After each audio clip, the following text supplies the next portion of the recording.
welcome. We're so glad you're here. If you're with us on Facebook or YouTube, go ahead and subscribe to get notifications when we have new videos. If you're with us on Zoom, drop a hi in the chat. We'd love to say hello back. If you are with us in person, hello, everybody. And if this is your first time here, go ahead and sign the guest book either in the lobby or at oakcliffuu.org/guest. Today's sermon is When We Fail with Renée Brill.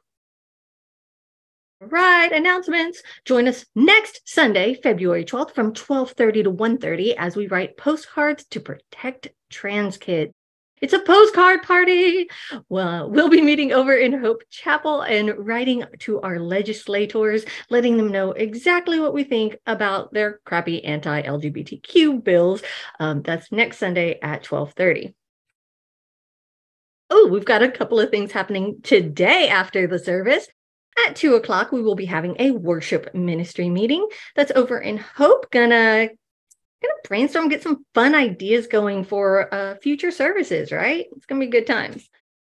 All right, and then before that, at 12:30, Widening the Circle of Concern will be holding their first white anti-racist accountability group. They'll be meeting the first and third Sundays every month, but this is the first one, so it's time to get in on the ground floor here. We have committed as a church to be an anti-racist congregation, so now let's do the work. Widening the Circle of Concern has been doing it, and now let's benefit from all the work they've done. Whether you've joined them before or haven't yet, now is the time. I definitely recommend it. Let's get together and do this. I'll see you there today at 12:30. I hear there will be lunch. You can always get me some more with lunch. All right, we have lots of stuff going on, so you know what to do. Go check out the e-blast to find out more about Workday Wednesdays, some thought-provoking questions about anti-racism work from Renée Brill that are definitely worth some consideration. We are still looking for some previous EP policies and procedure drafts. Previous policy and procedure drafts. So if you've got them, we want them. Check that out. There is the Phoenix Rising Southwest UU Women's Conference on March 3rd through 5th with keynote speaker. You may have heard of her, Deneen Robinson. So you can check that out. I know there's so much, right? That's why it's all in the e-blast. Texas UU Justice Ministries Legislative Action Day is coming up on March 13th. And they're having an interfaith rally regarding Black maternal mortality, postpartum healthcare, and more. And then we have the We Cry Justice and Action Hour every Thursday night. That is a lot of great stuff to go check out in the e-blast. All right, it is Sunday, but we don't stop the fun after the service. No, we have Talk Back at 11:15. That's where we get together and talk about the sermon and related topics. You always get something out of it, whether you come to talk or just listen. We also have Adult Religious Exploration at 11:15 over in Hope Chapel and on Zoom. And to recap, Talk Back in Adult RE at 11:15, Widening Circle of Concerns, White Accountability Group at 12:30 in Hope, and then the worship meeting at 2 o'clock in Hope and on Zoom. Yay. All right, y'all. Lots of fun stuff. And now the most fun stuff. Member anniversaries. Everybody give a happy UUCOC happy anniversary to Alicia Morales. Happy anniversary, Alicia. And another anniversary, the fabulous Miss Bobby Blanche with 20 years at UUCOC. Happy anniversary to the both of you. I hope that you and everyone else out there has a very happy Sunday. Good morning. Welcome to the Unitarian Universalist Church of Oak Cliff on this pretty day. We gather here in love each Sunday to reflect on how we may make the world a better place for all of us in community. If you are a newcomer in our midst, we welcome you. As Unitarian Universalists, we serve and welcome people of all faiths and backgrounds.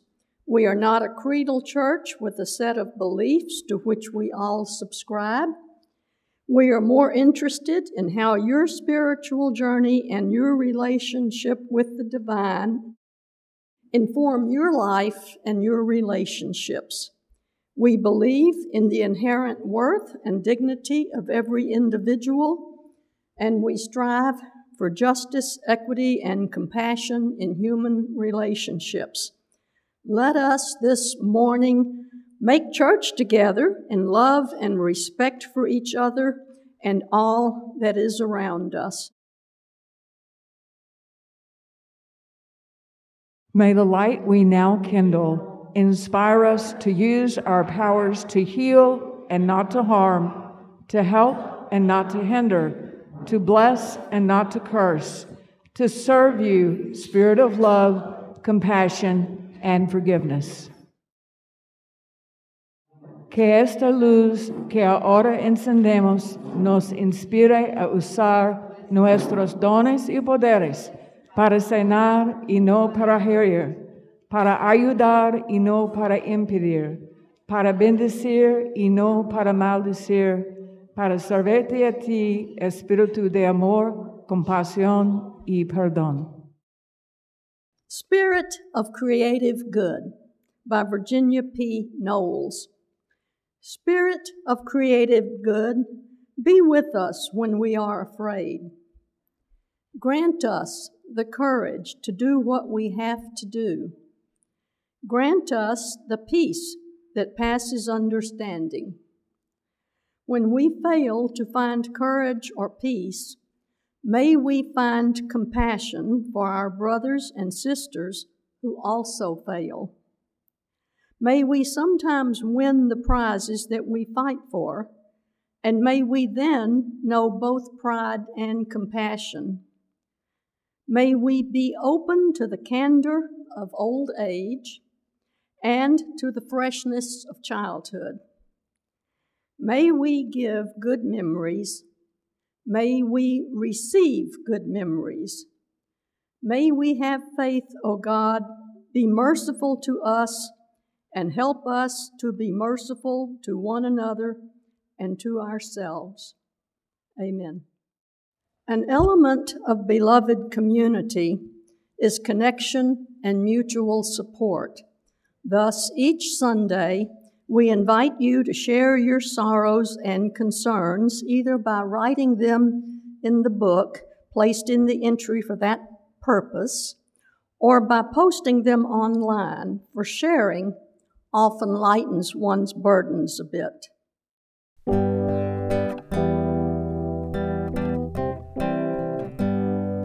When I breathe in peace. When I breathe out love. When I breathe in peace. When I breathe out love.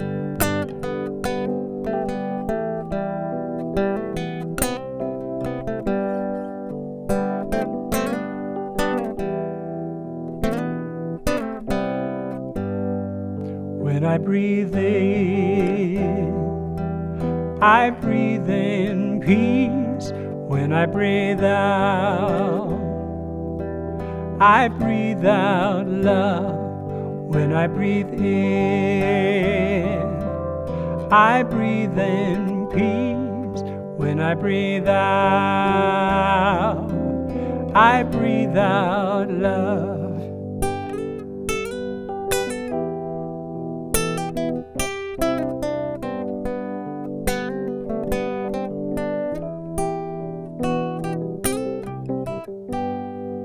When I breathe in peace. When I breathe out love. When I breathe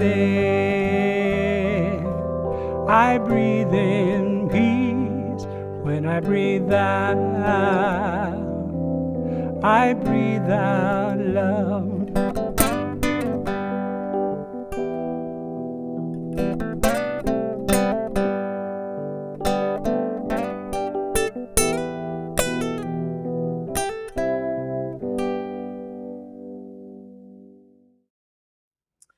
This Sunday, like every Sunday, we reaffirm our promise to one another.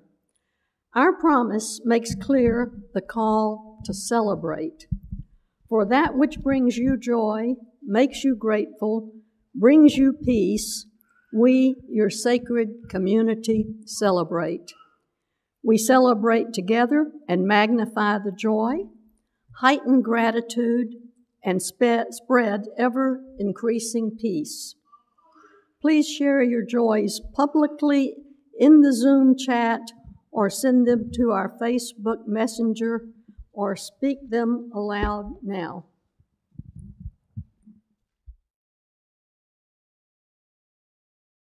Because we love one another. Because we love one another, we honor each individual's spiritual journey. Because we love one another, we celebrate life's abundance in service to each other, our community, and the world. Because we love one another, we connect with each other in love, respect, and acceptance. Thus do we covenant together. Thank you.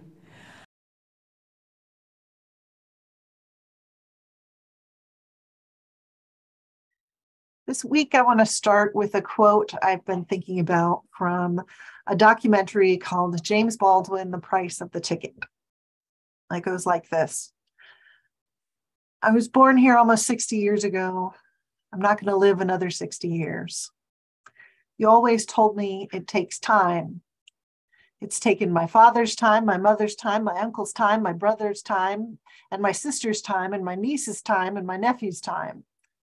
How much time do you want for your progress?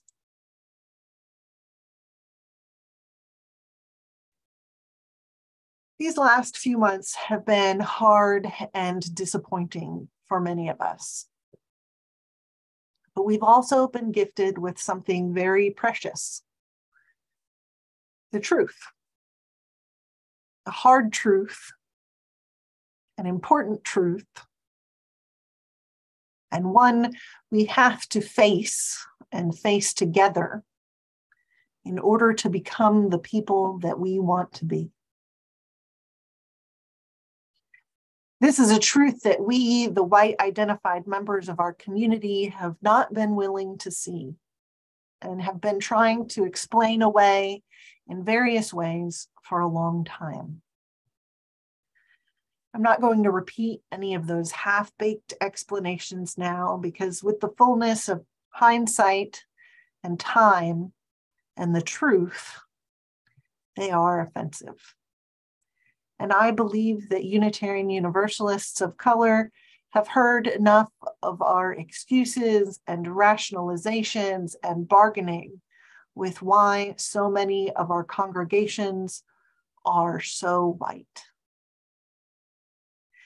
So this week, while it's been a hard week, it's worth remembering that for Unitarian Universalists of color, it's been a hard few decades. And back further still.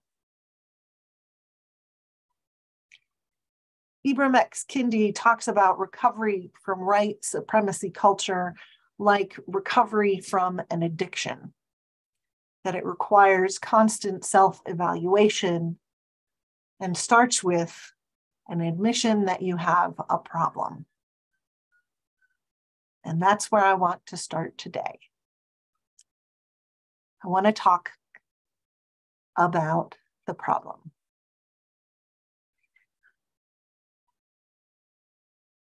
And I'm actually not going to use my own words. I'm going to read some excerpts that I've pulled from the Widening the Circle of Concern report in recognition that we have been told that this is who we are before. People of color in our communities and in our congregations have told us again and again that we have a problem with white supremacy culture in our congregations, with microaggressions, with aggression, that they don't feel welcome or fully a part of us.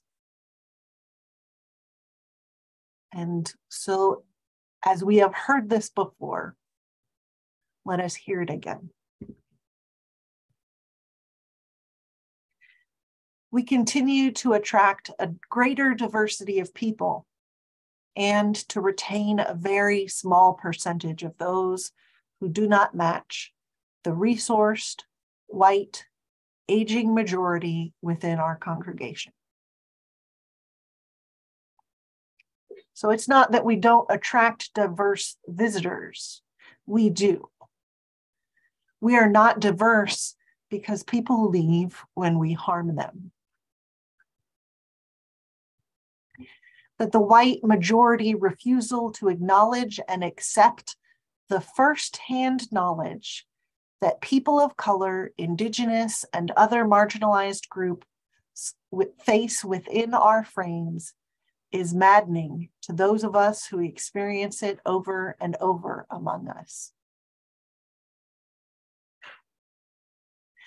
Our work concludes that Unitarian Universalists continue to repel many of the people who would otherwise provide the resources to fuel our continued growth. Though our predominantly white congregations and organizations may see themselves as welcoming, without particular practices, they continue to mirror the kinds of harms done to people of color and other marginalized groups in our larger society. On this note, we stress that when we are inhospitable to one group, for example, Black people, Indigenous people, and people of color, others who experience marginalization notice, and our sacred spaces become unwelcoming for them as well. We note that we have a generational understanding gap in social justice issues. For many of our younger members, and certainly our youth, our failure to be able to expand our inclusion causes us to become irrelevant, and also results in a culture in which we reject and harm people. The culture of many congregations is not keeping pace with the expectations of new generations for anti-oppression practices. We believe that for Unitarian Universalism to survive as a faith movement, we must have reform at the congregational level. This will be some of our hardest work. Those who have long been entrenched in our congregations believe that this kind of work is not useful, is simply a form of political correctness, or is of no value for them. Longtime congregational leaders may not see the patterns of white privilege, institutional racism, and other oppressions that can be present in our congregations. And they may not see the ways that a changing world is asking that Unitarian Universalism be accountable to all the diversity of people in our congregations and communities. The testimonials collected show that congregations may not know about the experiences that people of color have within their congregation walls, because Black people, Indigenous people, and people of color have experienced a lack of safety when honest.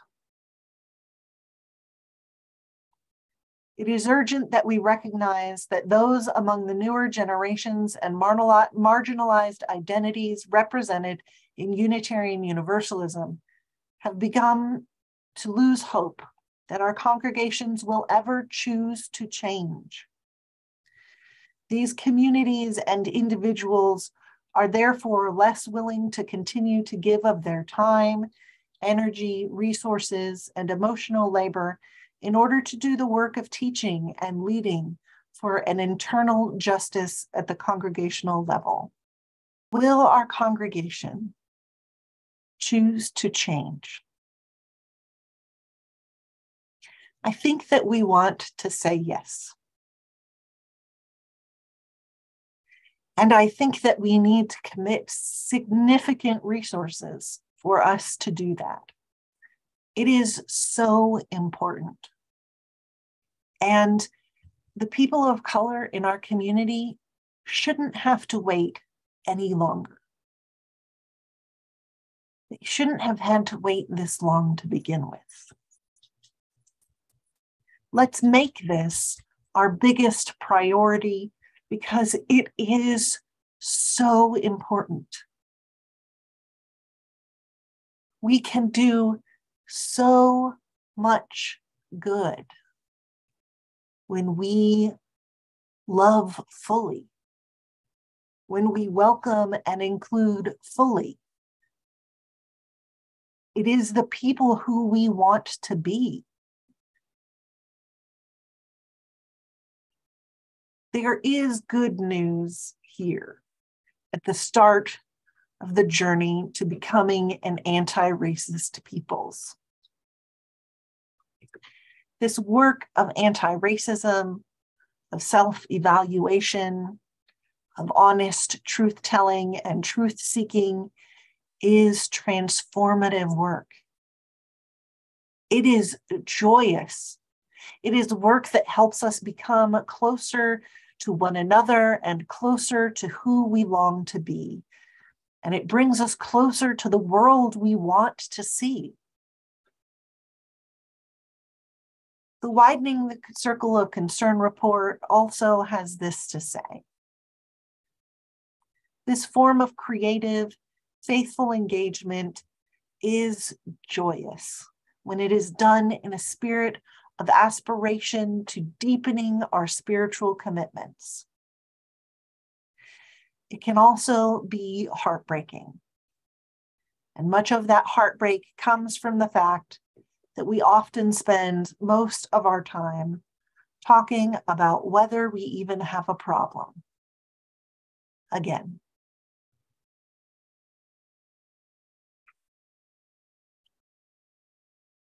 This is what I'd like to ask of you over this next week.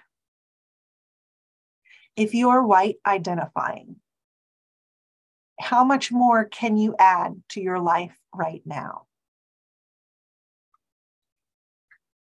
Do you think that it's enough for the work that we need to do? What are you willing to cut out in order to make space for anti-racist work? Do you think that that will give you enough space for this? How long are you willing to commit to this work? How will you ensure that you do? And remembering that the experience of people of color has often been that there is a lot of talk and a lot of tears and a lot of woulds and shoulds and maybes, and nothing changes.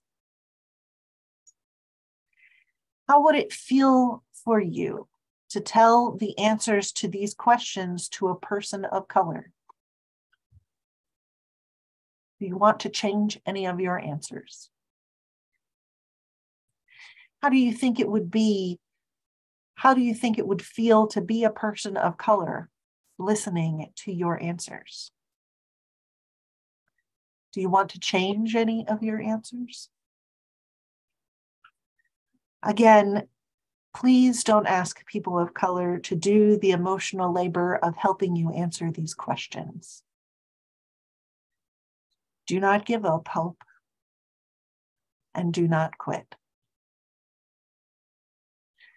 Next week, I'm hoping to talk about some of the ways we get distracted and we turn off and detour when we start out intending to do anti-racist work.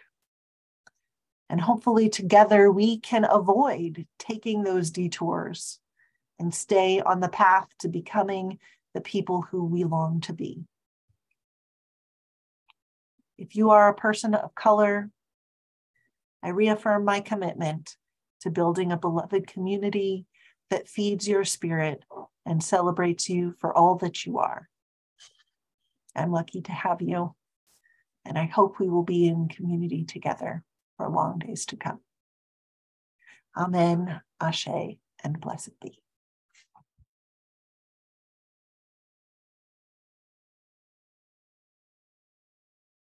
Morally, I was led to nonviolence because I felt that it was the best moral way to deal with the problem. We were seeking to establish a just society. And it was my feeling then, and it is my feeling now, that violence is certainly much more socially destructive, and it creates many more social problems than it solves. So I was led to nonviolence for deep moral reasons. And I turned to it because I felt that it was the morally excellent way to deal with the problem of racial injustice in our country. There is no freedom, the wise man said, let justice roll down when the poor cry out for shelter and bread. Let justice roll down like a mighty stream. Oh, children, don't you get weary, walk together, believe in the dream. When the way gets rough, we'll make a new way. Let justice roll down like a mighty stream. Hatred will never drive out hate. Let love roll down, roll down. Remember, our hearts can make us great. Let love roll down like a mighty stream.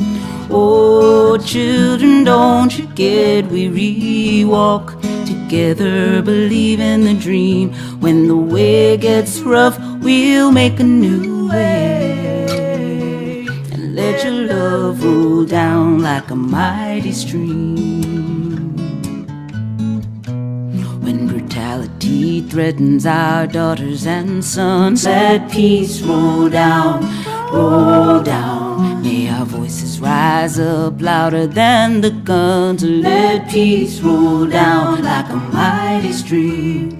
Oh, children, don't you get weary, walk together, believe in the dream. When the way gets rough, we'll make a new way. And let peace roll down like a mighty stream. Step by step, one by one, let justice roll down, roll down. They can kill the prophet, but the dream lives on. Let justice roll down like a mighty stream. Oh, children, don't you get weary, walk together, believe in the dream. When the way gets rough, we'll make a new way. Let justice roll down like a mighty stream.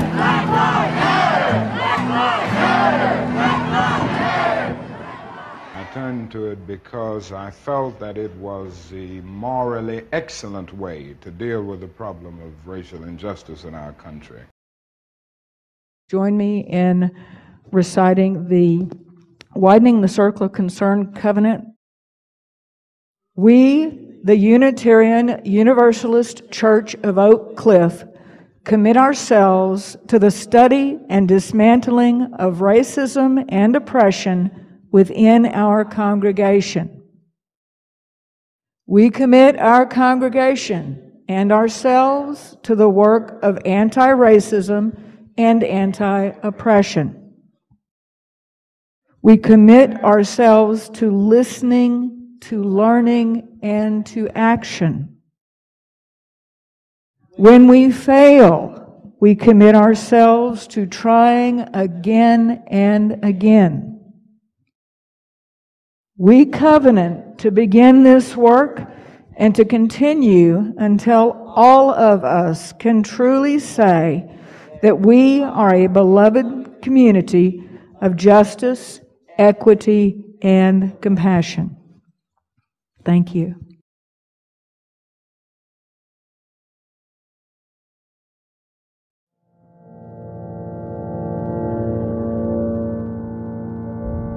It's the skin you're in that matters.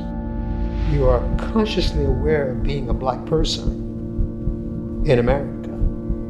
Your system responds to that. I was not surprised that the pandemic had the disparate effects that it did on African Americans. I am the originator of John Henryism theory, which posits that repeated hierarchical coping over years, over decades, with very difficult life circumstances can really cause damage to the cardiovascular system and then eventually lead to high blood pressure, heart attacks, and strokes. The John Henryism theory takes its name from the legend of John Henry, the steel-driving man. Some said he was born in Texas, some said he was born in Maine, but I don't give a damn where that poor boy was born. He was a steel-driving man. Lord, now he was a steel-driving man. John Henry engaged in an epic battle against a newly invented steam drill, and he beat the machine. But he dropped dead after his victory from complete mental and physical exhaustion. You have today, in 21st century America, so many African Americans who are caught up in a John Henryism situation, who are faced with real adversity, deepening economic hardship, loss of jobs, loss of health insurance, threats to one's sense of personhood, one's sense of dignity. The stress is enormous, and people don't give up. That persistence, working twice as hard, over time can really impair multiple physiological systems. By the time they're in their 20s and 30s and 40s, they're already having things like high blood pressure, diabetes, obesity. Now along comes the pandemic, and they are susceptible because of these underlying conditions, and yet they have to try to make a living. That's the John Henryism situation. It's on display.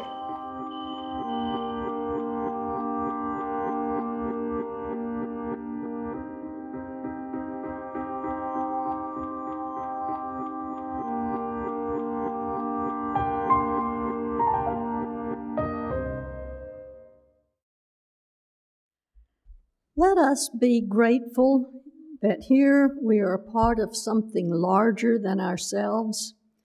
Let us be grateful for the many gifts we have to offer.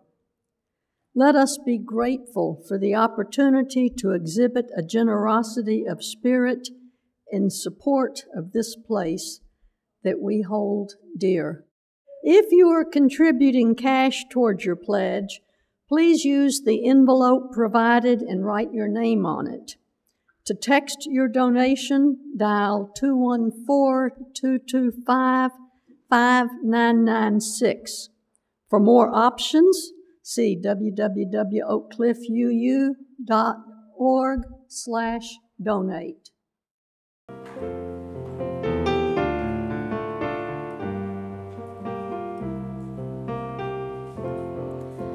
From you I receive, to you I give. Together we share, and from this we live. From you I receive, to you I give. Together we share, and from this we live. De ti yo recibo, a ti te doy. Así compartimos y vivimos hoy. De ti yo recibo, a ti te doy. Así compartimos y vivimos hoy. These words are by Unitarian Universalist minister, poet, and activist Robin Tanner. A blessing for risk takers and failures. Today, we share in a blessing for losers, risk takers, all failures far and wide. Blessed are they who fall in the mud, who jump with gusto and rip the pants, who skin the elbows and bruise the ego, for they shall know the sweetness of risk. Blessed are they who make giant mistakes, whose intentions are good, but impact has injured, who know the hot sense of regret and ask for mercy, for their hearts will know the gifts of forgiveness. Blessed are they who have seen a D or an F or C or any letter less than perfect, who are painfully familiar with the red pen and the labels as less than, for they know the wisdom in the imperfect. Blessed are they who try again, who dust off, who wash up, who extend the wish for peace, who return to sites of failure, who are dogged in their pursuit, for they will discover the secret to dreams. Blessed are they who refuse to listen to the naysayers, for their hearts will be houses for hope. Blessed are they who see beyond the surface of another, for they will be able to delight in the gift of compassion. Blessed are they who stop running the race to help a fellow traveler, who pick up the fallen, who stop for injured life, for they shall know the kindness of strangers. Blessed are they who wildly, boldly abandon winning, for they shall know the path of justice. We extinguish this flame, but not the light of truth, the warmth of community, or the fire of commitment. These we carry in our hearts until we are together again. Extinguimos esta llama, pero no la luz de la verdad, el calor de comunidad o el fuego de nuestro compromiso. Estos los llevaremos en el corazón hasta que estemos juntos otra vez. Our service is over today. I'm so happy to see all of you. Please greet your neighbors in love